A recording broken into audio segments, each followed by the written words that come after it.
हाँ जी, आज की आपकी जो ऑनलाइन क्लासेज है इसमें आप सभी का स्वागत है। और अपन जो नदी के द्वारा निर्मित स्थलाकृतियां हैं इनके बारे में पढ़ रहे थे और इस क्रम को आज अपन आगे बढ़ाते हैं। लेकिन उससे पूर्व मैं एक बार पूरा आपको रिपीट कर देता हूँ। पूरी आकृतियां मैंने यहाँ पे जो है जो अपना बोर्ड है इसके ऊपर बना रखी है। सबसे पहले अपन ने वी आकार की घाटियां पढ़ी और वी आकार की घाटी के अंतर्गत अपन ने समझा कि जब नदी पर्वतीय क्षेत्रों में प्रवाहित होती है तो पर्वतीय क्षेत्र में नदी अपनी युवावस्था में होती है और युवन अवस्था के कारण नदी पर्वतीय क्षेत्रों में तलीय अपरदन ज्यादा करती है।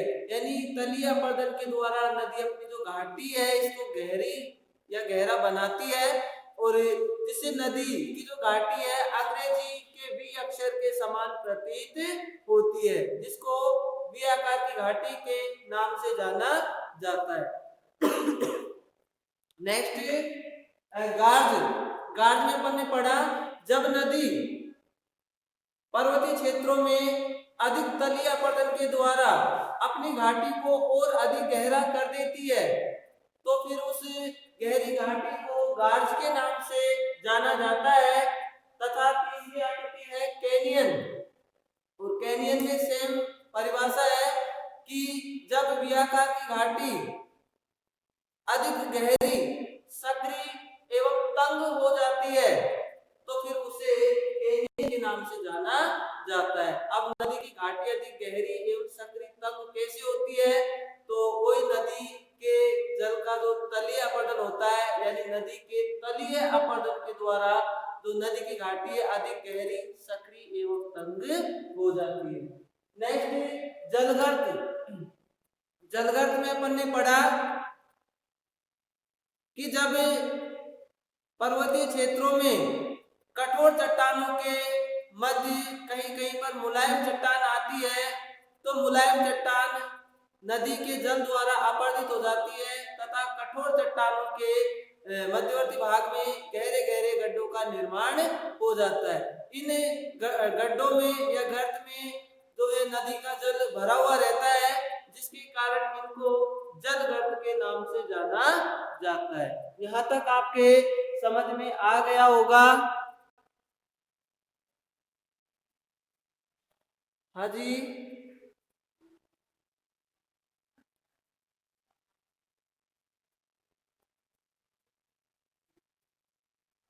यहाँ तक ओके।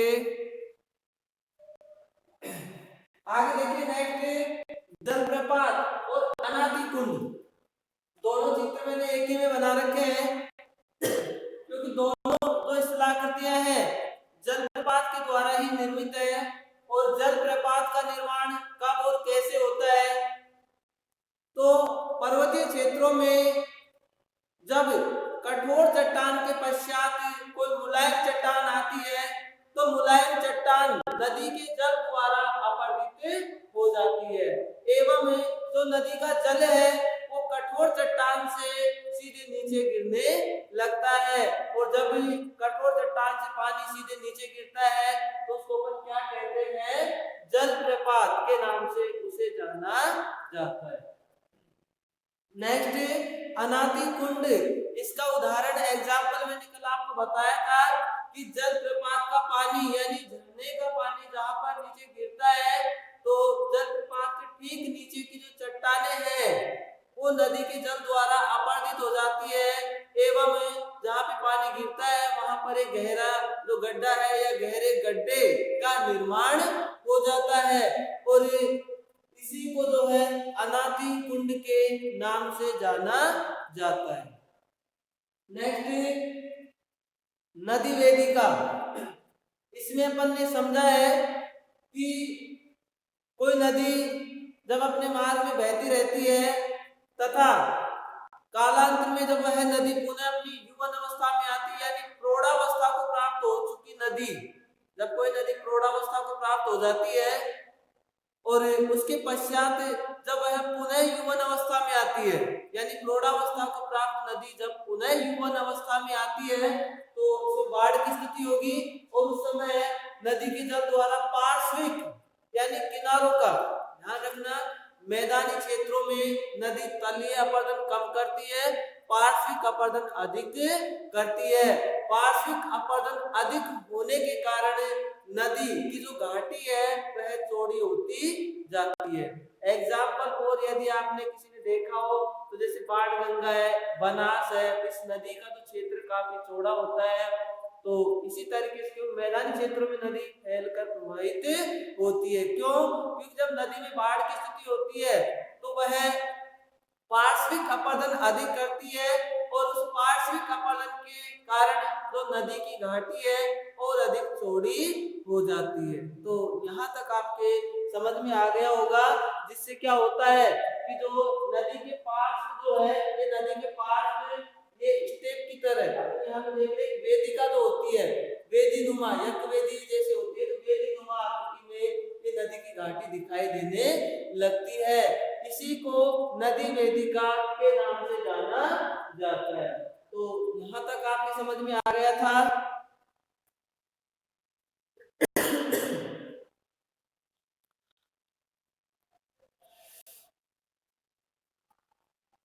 ओके,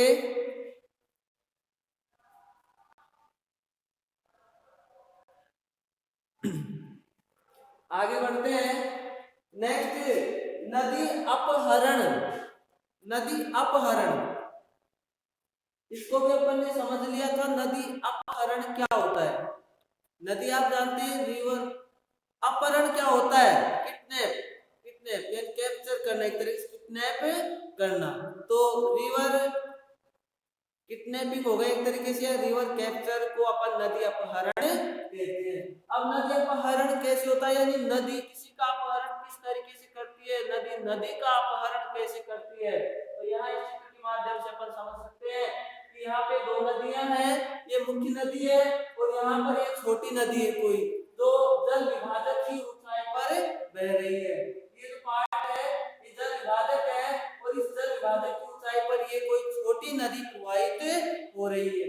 अब क्या होता है कि कालांतर में, कालांतर का अर्थ होता है काल के अंतर में यानी समय के अंतर में, कालांतर में जब कभी इस मुख्य नदी में बाढ़ की स्थिति होती है यानी नदी पुनः यौवन अवस्था को प्राप्त होती है।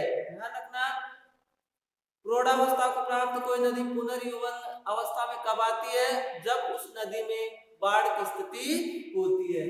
तो जब इस मुख्य नदी में बाढ़ की स्थिति होती है तो उस समय जो नदी है जल विभाजक की ऊंचाई से बहने लगती है। ये जल विभाजक है और इसकी ऊंचाई से बहने लगती है इस तरीके से। अब जल विभाजक की ऊंचाई से जब नदी बहती है तो क्या होगा कि नदी अपने शीर्ष अपरदन के द्वारा, ये शीर्ष अपरदन यानी ऊपरी भाग से अपरदन के द्वारा, नदी अपने शीर्ष अपरदन के द्वारा जो जल विभाजक होता है इस जल विभाजक को अपरदित कर देती है, इस तरीके से अपरदित कर देगी। और क्या होता है, छोटी नदी के जल को अपने जल में समाहित कर लेती है, यानी इस छोटी नदी का जो जल है उस छोटी नदी के जल को अपने जल में समाहित कर लेती है। और ये जो पूरी प्रक्रिया आपने देखी इसी को रिवर कैप्चर या रिवर किडनैपिंग के नाम से जाना जाता है। तो ये भी आपके समझ में आ गया होगा। हाँ जी, बताते जाइए, आपके समझ में आ गए यहाँ तक? इससे क्या है, आपसे जैसे मैं बार बार पूछता हूँ तो आप जो मैसेज करते हैं इसका मतलब होता है कि आप जागरूक हैं, पढ़ाई के प्रति आपका ध्यान है।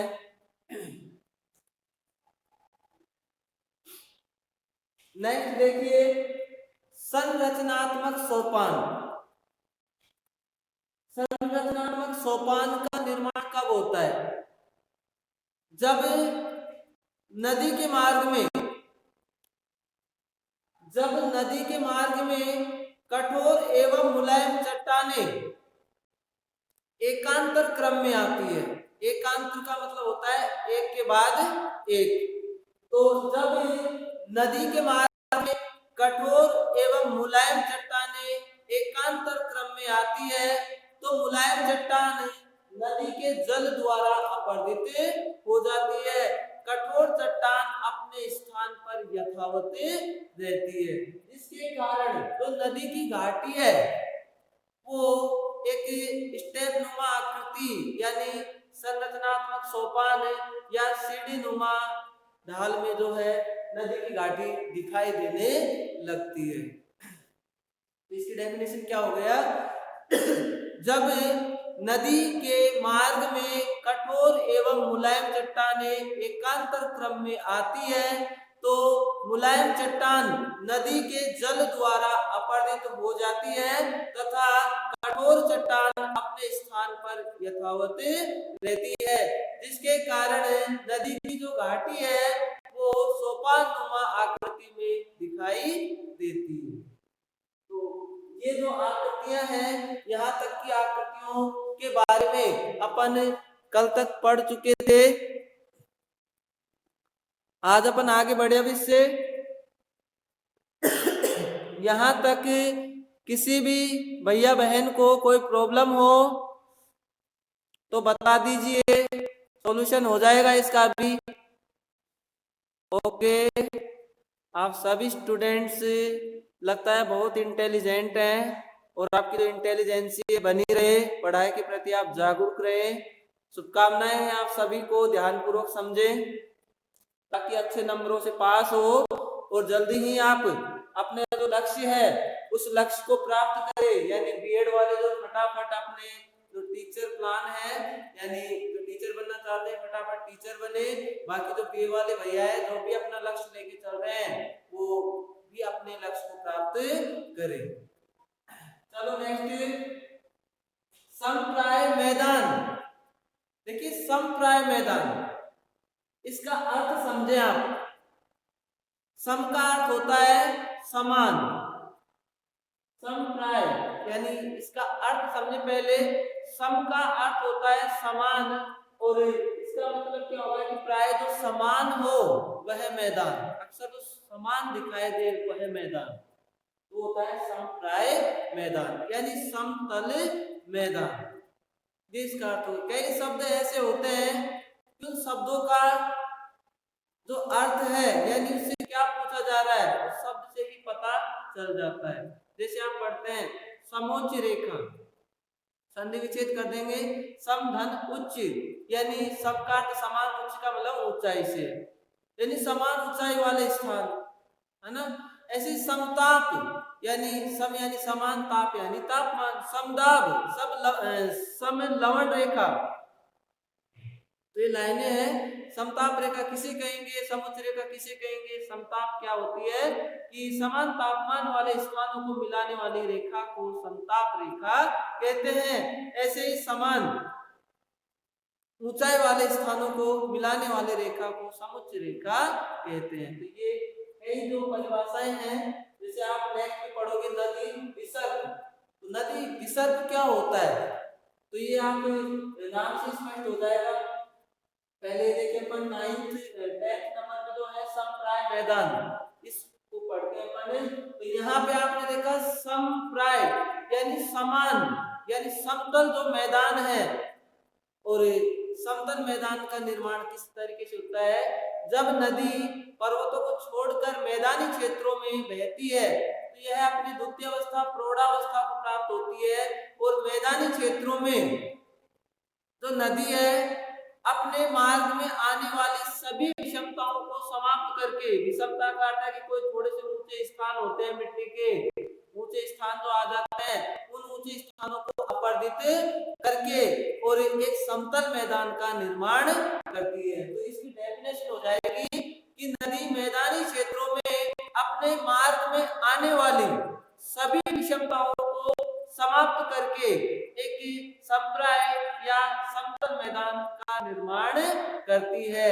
अब सभी विषमताओं से तात्पर्य आपको बताया कि जैसे नदी की घाटी में कोई ऊंचा स्थान आ गया तो उस ऊंचे स्थान को जो नदी का जल है क्या है अपरदित कर देती है, जिससे वह जो घाटी संप्राय मैदान के रूप में परिवर्तित हो जाती है। यानी नदी के द्वारा इस तरीके से जो है समतल मैदान का निर्माण होता है। तो ये पॉइंट भी आपके समझ में आ गया होगा।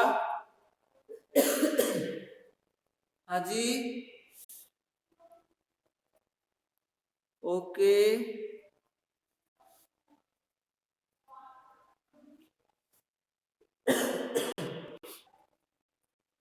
नेक्स्ट छिप्रिकाएं। छिप्रिकाएं देखिए, आपने शब्द शायद अधिकांश भैया बहनों ने पहली बार ही सुना होगा। छिप्रिकाएं शब्द अजीब है और पहली बार सुना होगा आपने कहीं ने, तो छिप्रिकाएं भी कोई शब्द होता है। छिप्रिकाएं देखिए क्या होती है, सुनिए इसमें। देखिए बार बार जो है आपका जो ये नेटवर्क है इसको देखना पड़ता है, कहीं छोड़ नहीं गया हो नेटवर्क। तो छिप्रिकाएं क्या होती है इसको समझिए आप, कि नदी के मार्ग में जहां कहीं पर ऊंचे स्थान आते हैं, कहीं पर नीचे स्थान आते हैं, कहीं पर ऊंचा तो कहीं पर नीचा, इससे क्या होता है कि नदी का जल ऊपर नीचे होकर प्रवाहित होता है। एग्जाम्पल 4 आपने देखा होगा, ज्यादा दूर मत जाइए, अपने आसपास देखो। वर्षा काल में जब बरसात होती है तो अपने घरों के आगे जो रास्ता होता है, इस रास्ते में यदि ज्यादा पानी जाता है और उसके मार्ग में कहीं भी कंकड़ वगैरह पड़े होते हैं या रुकावट आती है, तो पानी जो है ऊपर नीचे होकर इस तरीके से प्रवाहित होता है।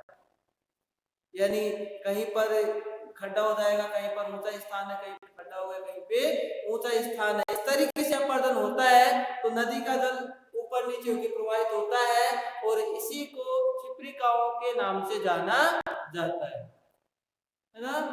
इसका अर्थ क्या हो जाएगा कि जब नदी के मार्ग पे ऐसा मान धरातल आता है तो जो पानी है इस तरीके से ऊपर नीचे होकर प्रवाहित होने लगता है। इन्हीं को छिप्रिकाओं के नाम से जाना जाता है। नेक्स्ट देखिए, नदी विसर्ग। नदी विसर्ग किसे कहते हैं? यहाँ देखिए नदी विसर्ग नाम से स्पष्ट हो रहा है, नदी, आगे देखिए विसर्ग। आप बी शब्द को हटाइए तो क्या रह जाता है? सर्प।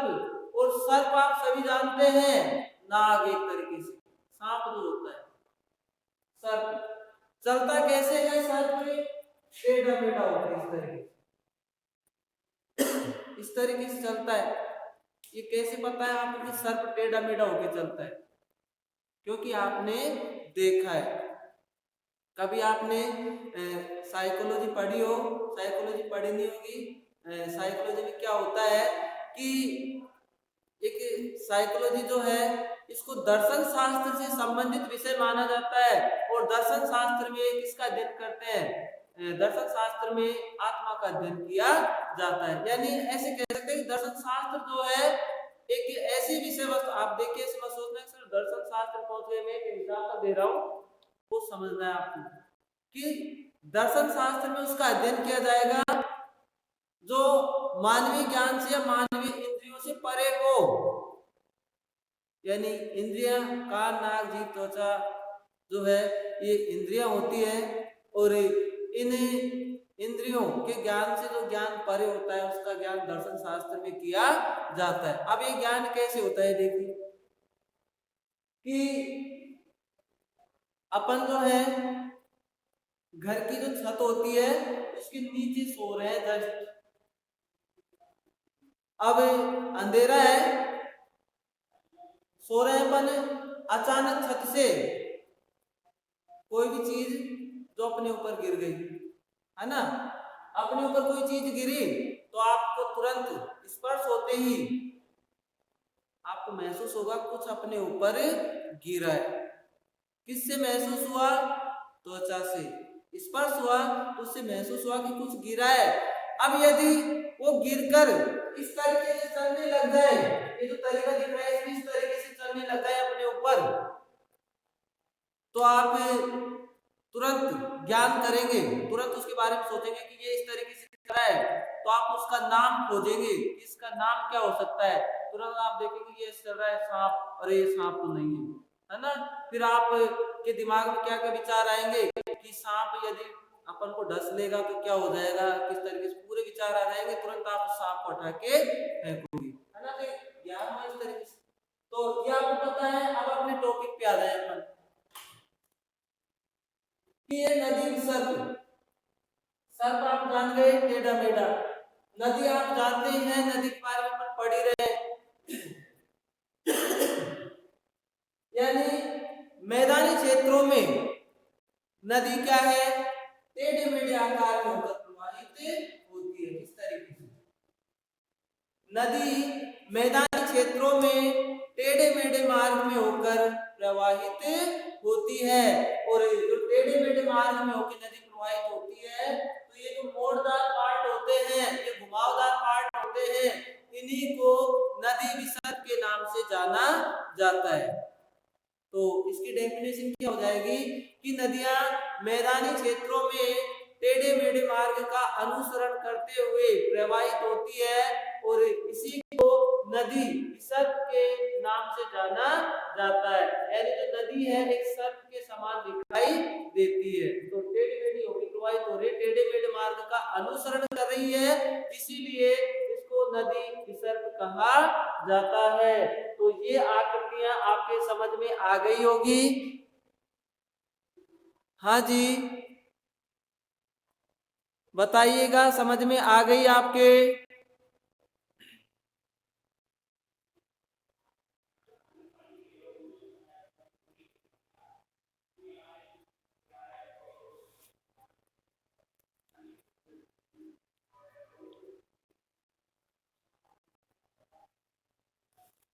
ओके।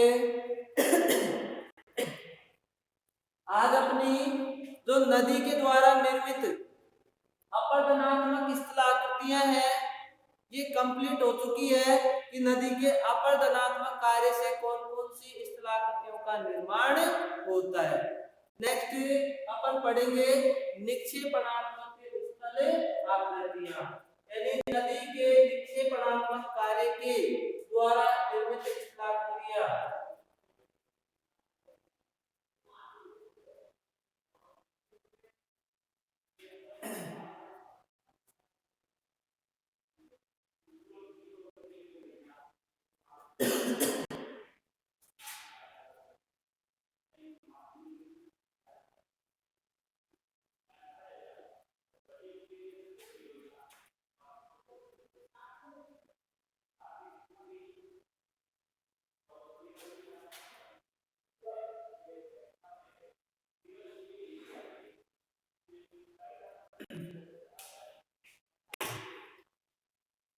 तो नेक्स्ट नदी के द्वारा निर्मित निक्षेपणात्मक स्थलाकृतियां, ये अपरदनात्मक थी। आप इनका स्क्रीनशॉट ले लेते, देखिए मैंने नया मोड चेंज कर दिया है, आप थोड़ा सा ध्यान रखेंगे। स्क्रीनशॉट लेके पहले मैं यहाँ पे वापस नदी के अपरदनात्मक लिख रहा हूँ, आप स्क्रीनशॉट ले लेना।